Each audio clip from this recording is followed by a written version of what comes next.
ஐசிசியின் ஓடிஐக்கல்ல சிறந்த பேட்ஸ்மேனுக்கான தரவரிசை பட்டியலை வெளியிட்டிருக்காங்க. ஸோ அதை பத்தி தான் நாம இன்னைக்கு இந்த பதிவில் பார்க்க போறதுக்கு முன்னாடி நம்ம சேனலை ஃபர்ஸ்ட் டைம் தான் பாக்குறீங்க சொன்னா சப்ஸ்கிரைப் பண்ணி வச்சுக்கோங்க. அப்பதான் கிரிக்கெட் சம்பந்தமா நாம போடக்கூடிய அற்புதமான தகவல்லாம் உங்களுக்கு தெரிஞ்சுக்கிட்டே இருக்கும்.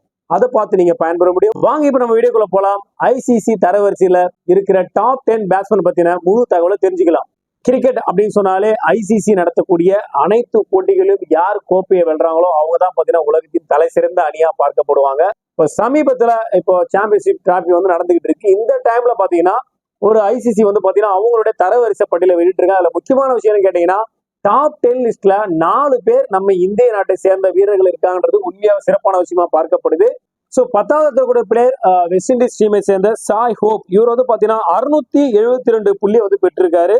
ஸோ சாய் ஹோப் சொல்லுவதால செம்ம பேட்டரு, பொலப்பாரு மனுஷன். ஆனா இவங்க சாம்பியன்ஷிப் டிராபில வந்து கலந்துக்க முடியலனாலும் தகுதி சுற்று அடிப்படையில் இவங்க இல்லைனாலும் ஆனா ஒரு தரமான பேட்டர் தான் சாய் ஹோப். அதுல எந்த விதமான மாற்று கருத்தும் கிடையாது. இவரை தொடர்ந்து 9வது இடத்துல பாத்தீங்கன்னா நம்ம இந்திய அணியின் நம்பிக்கை நட்சத்திரமா இருக்கக்கூடிய ஸ்ரேயஸ் ஐயர். ஒரு தரமான பேட்டர். எந்த காரணத்தை கொண்டு இவர் வந்து நம்ம கழட்டி விட முடியாது. அந்த அளவுக்கு தரமான பேட்டிங். ஏன்னா நின்று விளையாடக்கூடிய ஒரு பிளேயர் சொல்லலாம். அந்த அளவுக்கு ஒரு தரமான பேட்டர். ஏன்னா எந்தெந்த டைம்ல எந்த சுச்சுவேஷனுக்கு எப்படி விளையாடணுமோ அப்படி விளையாடக்கூடிய பேட்டர். சமீபத்துல இவர் நல்ல ஃபார்முக்கு வந்திருக்காருன்றது இந்த ஐசிசியோட தரவரிசையிலே தெரியுது. 9வது இடத்துல ஸ்ரேயஸ் ஐயர் இருக்காரு. 679 புள்ளிகளோட இவர் 9வது இடத்துல இருக்கிறாரு. 8வது இடத்துல ஸ்ரீலங்காவை சேர்ந்த சரித் அசலங்கா வந்து பாத்தீங்கன்னா 8வது இடத்துல இருக்காரு. ஸ்ரீலங்கா டீம் சொல்லவே வேணாம், அந்த அளவுக்கு ஒரு தரமான பேட்டிங் தரவரிசை கொண்ட ஒரு டீம். ஒரு காலத்துல சிம்மசம்பனமாக இருந்தாங்கன்னு சொன்னா அதுல எந்த விதமான மாற்று கருத்து கிடையாது. சரித் அசலங்கா பாத்தீங்கன்னா 694 புள்ளிகளோட இவர் வந்து பாத்தீங்கன்னா 8வது இடத்துல இருக்காரு. இவர் 7வது இடத்துல இருக்கக்கூடிய பிளேயர் யாருன்னு கேட்டா அயர்லாந்து டீமை சேர்ந்த ஹரி டெக்டர். இவர் வந்து பாத்தீங்கன்னா 713 புள்ளிங்க. சூப்பருங்க. ஓடிஐ தரவரிசையில ஒரு அயர்லாந்து டீம்ல இருந்து ஒரு பிளேயர் வந்து வந்திருக்காருன்னா உண்மையிலேயே வந்து பாத்தீங்கன்னா அந்த அளவுக்கு ஒரு தரமான பேட்டிங் அவர் வச்சிருக்காருன்னு தான் அர்த்தம். ஏன்னு கேட்டீங்கன்னா இருக்கிற இந்த டாப் 10 லிஸ்ட்ல பாத்தீங்கன்னா பல ஜாம்புவான்கள் இருக்கக்கூடிய அணிகள் மட்டும் தான் இருக்கு. ஆனா நம்ம வந்து அயர்லாந்து சலிச்சு இட போடல. இருந்தாலும் ஓடிஐக்கெல்லாம் அவங்கள பார்க்கும்போது மற்ற டீமோட ஒப்பிட்டு பார்க்கும்போது இந்த டீமுக்குள்ள டப்புற விதத்துல அந்த பேட்ஸ்மேன் ஆடிருக்காங்க. உண்மையாவே அது வரவேற்கத்தக்க விஷயம். கிரிக்கெட் வந்து பாத்தீங்கன்னா அந்த அளவுக்கு அங்க வளர்ச்சி அடைஞ்சிட்டு இருக்கிறதுக்கு இது ஒரு பெரிய முன்னுதாரணமா பார்க்கலாம். ஹரி டெக்டர் வந்து பாத்தீங்கன்னா 713 புள்ளிகளோட 7வது இடத்துல இருக்காரு. இவரை தொடர்ந்து 6வது இடத்துல பாத்தீங்கன்னா நம்ம இந்திய அணி சேர்ந்த நம்ம இந்தியாவோட கிங் விராட் கோலிங்க. விராட் கோலி 6வது இடத்தை பிடிக்கிறாரு. 727 புள்ளிகளோட இவர் வந்து 6வது இடத்துல இருக்காரு.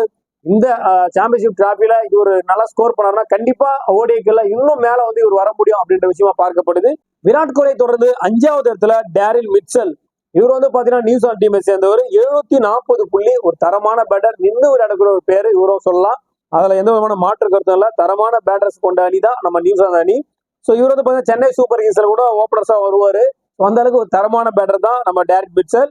ஸோ இவரை தொடர்ந்து 4வது இடத்துல யாருக்கான பாத்தீங்கன்னா Heinrich Klaasen. So Klaasen south Africa டீமை சேர்ந்த கிளாசனுங்க. மாற்று கருத்தே இல்லைங்க. ஒரு தரமான பேட்டருங்க. நின்ன இடத்துல இருந்து அசால்ட்டா 6 அடிக்கக்கூடிய ஒரு பிளேயர். வெயிட் பண்ணி வெறும் 6 மட்டுமே அடிப்பேன், வெறும் 4 மட்டுமே அடிப்பேன், என்னால முடியும் அப்படின்னு சொல்லக்கூடிய ஒரு கிளாசிக் பிளேயர் தான் நம்ம கிளாசன். இதுல மாற்று கருத்தே இல்லை.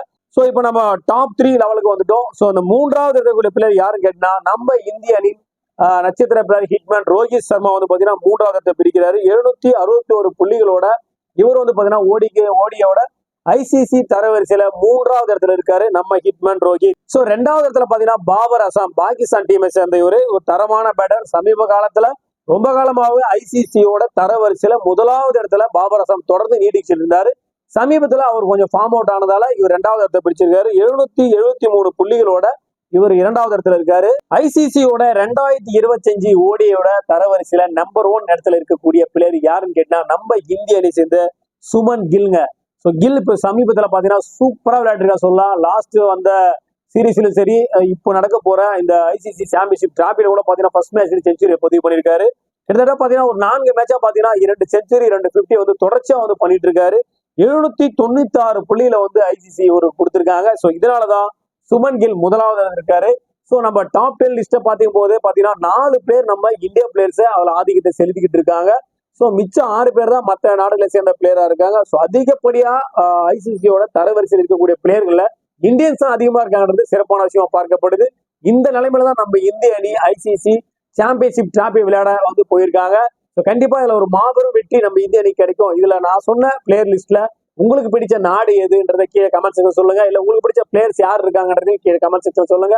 அதே போல ஃபர்ஸ்ட் டைம் நம்ம சேனலை பாக்குறீங்க சப்ஸ்கிரைப் பண்ணி வச்சுக்கோங்க. அப்பதான் நாம போற கிரிக்கெட் சம்பந்தமான அற்புதமான தகவலாம் உங்களுக்கு தெரிஞ்சுக்கிட்டே இருக்கும். அதை பார்த்து நீங்க பயன்பெற முடியும். மீண்டும் ஒரு நல்ல பதிவோடும் நல்ல தகவலோடும் உங்களை சந்திக்கிறேன். நன்றி, வணக்கம்.